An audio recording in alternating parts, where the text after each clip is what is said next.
some truckers like, I can't talk to you about sex powers and have you talk about bathroom trips. Like, dude, buddy, we're gods. We got to go into every category.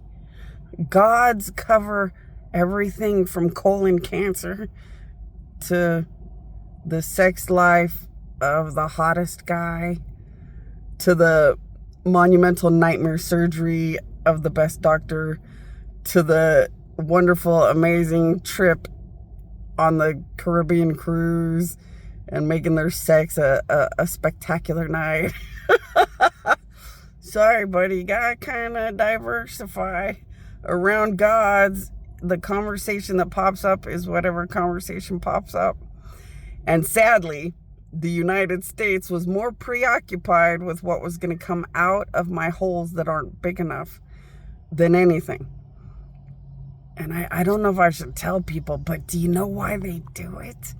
Do you know why the United States puts technology in your brain and spine to make you have an abnormally unrealistic bathroom trip? To get themselves disgustingly, sickeningly excited. It's kind of like the disgusting, gross excitement of murder. Just like getting excited to murder. They get excited watching something come out of your body that's too big to actually come out of the holes you have. And then they get excited that they used that technology to manipulate your muscles and your body to get things out of you that can't normally come out. Just to enjoy making a blockage in your intestines that makes your intestine rupture, and watching the most toxic shit in your blood and sitting in it and watching you die, and enjoying that trackers help them to be able to live in it to the fullest. Isn't that gross? They're messing with your butt muscles and they're messing with your vagina muscles, and they mess with people's cervixes and shit to make an abnormal, unrealistic birth or bathroom trip. And it's like a weird, sick, disgusting form of sexual excitement to get excited to make your birth go into a nightmare. So like when you're giving birth, it'll feel like your cervix is magically so easily giving birth when it's your first birth. And then they'll fuck with the cervix muscles and make the muscles get really, really tight like it's the first birth, when the head is already kind of too far out and stuff, and just explode and rupture and destroy cervixes and shit. And it's a weird, gross thrill, like a murder thrill. They're just looking for the thrill of your body and body parts exploding or rupturing or going through horrifying nightmares. But they do these weird other gross things to get disgustingly sexually excited before they do gross things to people.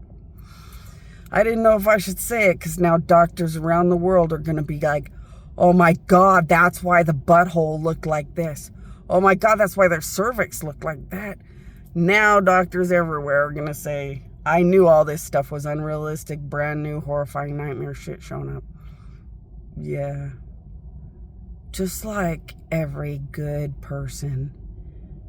Good gods don't know when to tell you the truth or not, because some of this just might make you hysterical or freak out.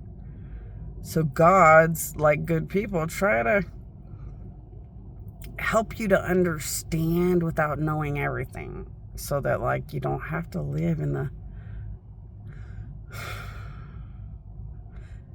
smacked windshield reality of it all. You can kind of ignore what you want or know what you want.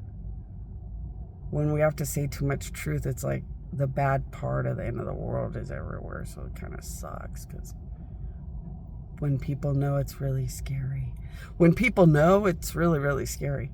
So it's so cool to tell people to stay close to my queen, my queen, my queen. Stay good boys and good girls. Stay close to gods and just know that you're safe and gods love you. And don't ever have anything to do with 666, end of the world, bad nightmare people, bad people stuff. Just stay away from that stuff. See, it's so much easier.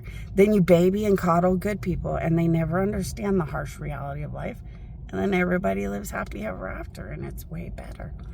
Well, every now and then you can't avoid the harsh realities of life. And you have to tell the truth. And see, isn't it so much nicer to be lied to?